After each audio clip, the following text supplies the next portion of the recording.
સ્થાનિક સ્વરાજ્યની ચૂંટણી પહેલા વડોદરા કોંગ્રેસમાં પડ્યું મોટું ગાબડું। વડોદરા જિલ્લાના કુલ 4 નેતાઓ જોડાયા છે ભાજપમાં।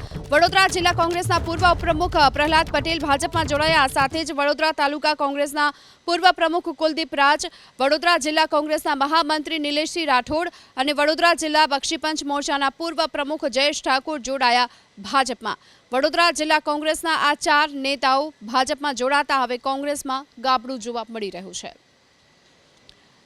તો વડોદરા જિલ્લા કોંગ્રેસના 4 નેતા, જેમાં વડોદરા જિલ્લા કોંગ્રેસના પૂર્વ ઉપપ્રમુખ છે પ્રહલાદભાઈ પટેલ, ડભોઈ તાલુકાના કોંગ્રેસના પૂર્વ પ્રમુખ કુલદીપ રાજ અને વડોદરા જિલ્લા કોંગ્રેસના મહામંત્રી અને વડોદરા જિલ્લા બક્ષીપંચ મોરચાના પૂર્વ પ્રમુખ જયેશ ઠાકોર જોડાયા ભાજપમાં।